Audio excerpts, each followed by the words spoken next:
Tongues in the Apostolic Age. ప్రభు అయిన యేసుక్రీస్తు నామములో మీకు అందరికి వందనాలు తెలియజేస్తున్నాను. ఈరోజు పాఠం యొక్క పేరు అన్య భాషలు మరియు అపోస్తులుల యుగం. ఆదిమ సంఘములో అన్య భాషల వరాన్ని అర్థం చేసుకోవడం పరిచయం. క్రైస్తవంలో అత్యంత చర్చనీయ అంశమైన ఆత్మీయ వరాలలో అన్య భాషల వరం ఒకటి. క్రొత్త నిబంధనలో కనిపించిన విధంగానే అన్య భాషలు నేటికి కొనసాగుతున్నాయని కొందరు విశ్వసిస్తుండగా మరికొందరు దీనిని ప్రధానంగా అపోస్తుల యుగానికి మరియు ఆదిమ సంఘ స్థాపనకు ప్రత్యేకంగా ముడిపడి ఉన్న ఒక సూచన వరంగా అర్థం చేసుకుంటారు. ఈ విషయాన్ని సరిగా అర్థం చేసుకోవడానికి విశ్వాసులు అన్య భాషల యొక్క బైబుల్ సంబంధమైన ఉద్దేశాన్ని, అవి కనిపించిన చారిత్రక సందర్భాన్ని మరియు అపోస్తుల పరిచర్యలో అవి పోషించిన పాత్రను పరిశీలించాలి. కొత్త నిబంధన అన్య భాషలను యాదృచ్ఛికమైన ఆత్మీయ ఉత్సాహంగా కాకుండా సంఘ చరిత్రలోని ఒక ప్రత్యేకమైన కాలంలో దేవుని విమోచన కార్యంలో భాగంగా చూపిస్తుంది.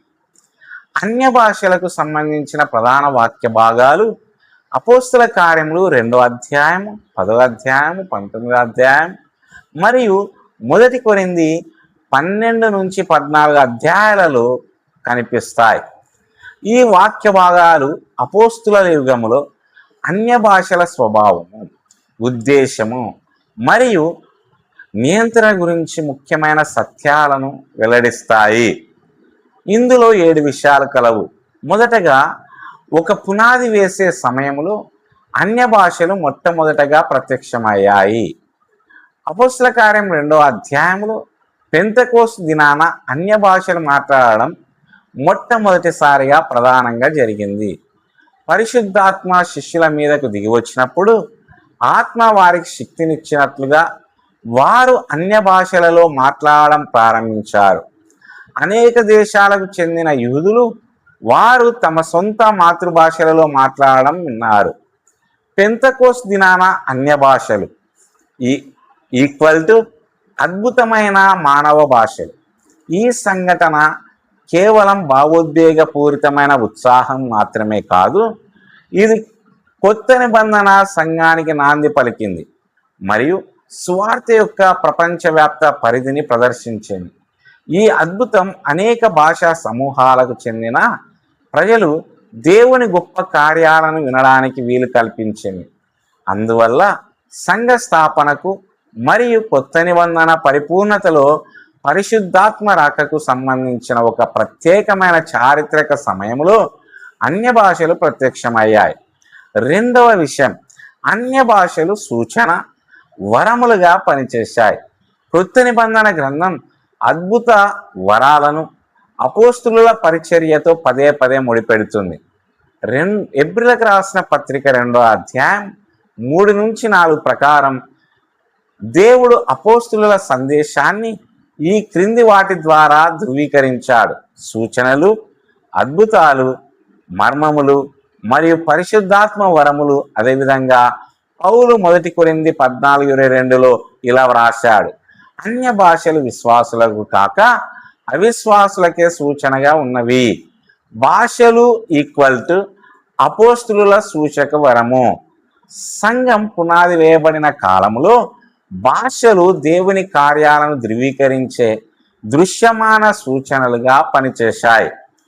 విమోచన చరిత్రలోని కీలకమైన ఘట్టాలలో మోషే మరియు ప్రవక్తలతో పాటు అద్భుతాలు జరిగినట్లే సువార్త వ్యాపించి సంఘం స్థాపించినప్పుడు అపోస్తులతో పాటు అద్భుత వరాలు జరిగాయి.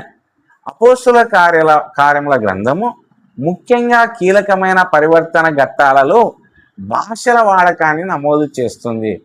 పెంతెకోస్తు, అపోస్తుల కార్యం 2వ అధ్యాయం, అన్య జనులను చేర్చుకోవడం, అపోస్తుల కార్యం 10వ వచనం మరియు కొత్త సమూహాలకు సువార్త వ్యాపించడం, అపోస్తుల కార్యం 19వ అధ్యాయం. ఈ సంఘటనలు ఈ వరం యొక్క చారిత్రక మరియు విమోచన ప్రాముఖ్యతను నొక్కి చెబుతున్నాయి. 3వ విషయం, అపోస్తులుల పునాది ప్రత్యేకమైనది. ఎఫెసీ 2:20 సంఘాన్ని ఈ విధంగా వర్ణిస్తుంది. అపోస్తులు మరియు ప్రవక్తల పునాది మీద కట్టబడినది. పునాది ఒక్కసారే వేయబడుతుంది. పునరుత్థానం చెందిన క్రీస్తుకు ప్రత్యక్ష సాక్షులుగా మరియు దైవిక ప్రత్యక్షతకు అధికారిక దూతలుగా రక్షణ చరిత్రలో అపోస్తులు ఒక ప్రత్యేకమైన పాత్రను పోషించారు. అపోస్తులుల పునాది స్థాపించబడి కొత్త నిబంధన గ్రంథాలు పూర్తయిన తర్వాత సంఘం నిరంతర అపోస్తులుల ప్రత్యక్షత ద్వారా కాకుండా వ్రాయబడిన వాక్య బోధన ద్వారా కొనసాగింది. అపోస్తులుల యుగం పునాది వంటిది మరియు పునరావృతం కానిది. అన్య భాషలు అపోస్తులుల పరిచర్యతో మరియు సంఘ పునాదితో దగ్గరగా ముడిపడి ఉన్నందున చాలామంది క్రైస్తవులు అవి ప్రత్యేకంగా ఆ విశిష్టమైన యుగానికి చెందినవిగా అర్థం చేసుకుంటారు. 4వ విషయం, కొరింథీలో అన్య భాషల దుర్వినియోగం.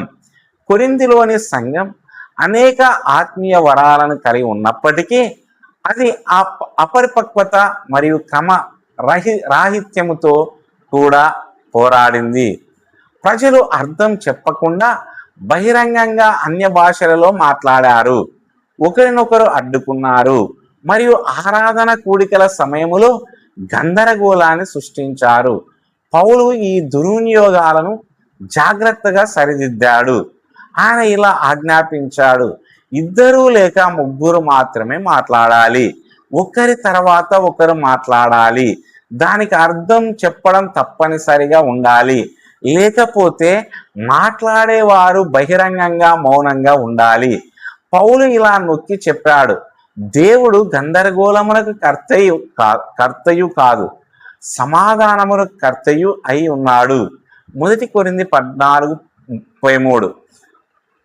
బైబిల్లోని భాషలకు క్రమము మరియు అర్థము అవసరము.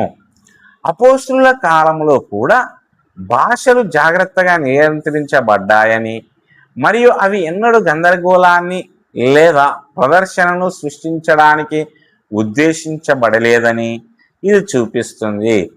5వ విషయం, కొన్ని వరాల తాత్కాలిక స్వభావం.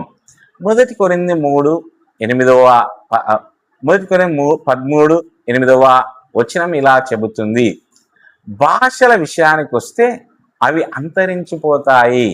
చాలామంది క్రైస్తవులు ఈ వాక్యాన్ని కొన్ని అద్భుత వరాలు తాత్కాలికమైనవని మరియు ప్రత్యేకంగా తొలి సంఘ కాలానికి సంబంధించినవని సూచిస్తున్నట్లుగా అర్థం చేసుకుంటారు. కొత్త నిబంధన సంఘం యొక్క దృష్టిని క్రమంగా వీటి వైపు మళ్లిస్తుంది. లేఖనము, విశ్వాసపూర్వకమైన బోధ, సరైన సిద్ధాంతము, శిష్యత్వము, పరిశుద్ధత మరియు ఓర్పు. సంఘము లేఖనము ద్వారా నిలబెట్టబడును, నిరంతర సూచక వరముల ద్వారా కాదు. అపోస్తులుల పునాది పూర్తయినందున దైవిక ప్రత్యక్షతను ధృవీకరించడానికి సంఘానికి ఇకపై నిరంతర అద్భుత సూచక్రియలు అవసరం లేదు. 6వ విషయం, పరిశుద్ధాత్మ యొక్క నిరంతర కార్యము. అన్య భాషలు మాట్లాడడం అనేది ప్రత్యేకంగా అపోస్తులుల కాలంతో ముడిపడి ఉందని అర్థం చేసుకోవడం అంటే పరిశుద్ధాత్ముడు శక్తివంతంగా పనిచేయడం ఆపేశాడని కాదు. పరిశుద్ధాత్ముడు ఈ క్రింది పనులను కొనసాగిస్తున్నాడు: పాపులను ఒప్పింపచేస్తాడు, హృదయాలను పునరుద్ధరిస్తాడు, విశ్వాసులను పరిశుద్ధపరుస్తాడు, లేఖనాలను ప్రకాశింపచేస్తాడు, ప్రసంగానికి శక్తినిస్తాడు, సంఘాన్ని బలపరుస్తాడు మరియు ఆత్మీయ ఫలాన్ని ఫలింపచేస్తాడు. ఈనాడు పరిశుద్ధాత్మని ప్రాథమిక కార్యం ప్రత్యేకంగా వీటి ద్వారా కనబడుతుంది: దేవుని వాక్యం, ప్రార్థన, విశ్వాసపూర్వకమైన సంఘ పరిచర్య మరియు రూపాంతరం చెందిన జీవితాలు. పరిశుద్ధాత్మ లేఖనాల ద్వారా మరియు పరిశుద్ధీకరణ ద్వారా పనిచేయడం కొనసాగిస్తున్నాడు. అందువల్ల క్రైస్తవ జీవితం అద్భుతమైన సూచనలను కోరడంపై కాకుండా విశ్వాసపూర్వకమైన విధేయత మరియు పరిశుద్ధతల ఎదుగుదలపై కేంద్రీకృతమై ఉండాలి. 7వ విషయం, ఆత్మీయ పరిపక్వతకు ప్రాధాన్యత. కొరింథు నుండి నేర్చుకోవాల్సిన ఒక ముఖ్యమైన పాఠం ఏమిటంటే, ఆత్మీయ వరాలు వాటంతట అవే ఆత్మీయ పరిపక్వతను సూచించవు. కొరింథీయులకు అనేక వరాలు ఉన్నప్పటికీ పౌలు వారిని ఈ క్రింది కారణాల వల్ల గద్దించాడు: విభేదం, గర్వం, అనైతికత మరియు ఆత్మీయ అపరిపక్వత. అందువల్ల కొత్త నిబంధన ఈ క్రింది వాటిపై ఎక్కువ ప్రాధాన్యత ఇస్తుంది: ప్రేమ, వినయం, విధేయత, సరైన బోధ మరియు క్రీస్తు వంటి స్వభావం. నిజమైన ఆత్మీయ ఎదుగుదలకు ఆత్మఫలం ఒక సాధారణ రుజువుగా చూపబడింది. ముగింపు: అపోస్తుల కాలంలో మరియు తొలి సంఘ స్థాపనలో భాషల వరం ఒక ముఖ్యమైన పాత్ర పోషించింది. సువార్త వ్యాప్తికి మరియు అపోస్తుల పరిచర్యకు తోడుగా ఉండే సూచనలుగా పనిచేసే అద్భుతమైన మానవ భాషలుగా భాషలను లేఖనం ప్రధానంగా చూపిస్తుంది. క్రొత్త నిబంధన భాషల వాడకాన్ని కూడా జాగ్రత్తగా నియంత్రిస్తుంది మరియు క్రమం, వ్యాఖ్యానం మరియు ఉపదేశానికి స్థిరంగా ప్రాధాన్యత ఇస్తుంది. ఈనాడు అన్య భాషల కొనసాగింపు విషయంలో క్రైస్తవులు భిన్నాభిప్రాయాలు కలిగి ఉన్నప్పటికీ ఆత్మీయ అనుభవాన్ని లేఖనమే నిర్దేశించాలని మరియు క్రైస్తవ జీవితపు అంతిమ లక్ష్యం నాటకీయమైన ప్రదర్శనలు కాదని, విశ్వాసపాత్రమైన విధేయత, ఆత్మీయ పరిపక్వత మరియు క్రీస్తు మహిమ అని విశ్వాసులందరూ అంగీకరించాలి. దేవుడి మాటలను దీవించి ఆశీర్వదించునుగాక. ఆమెన్.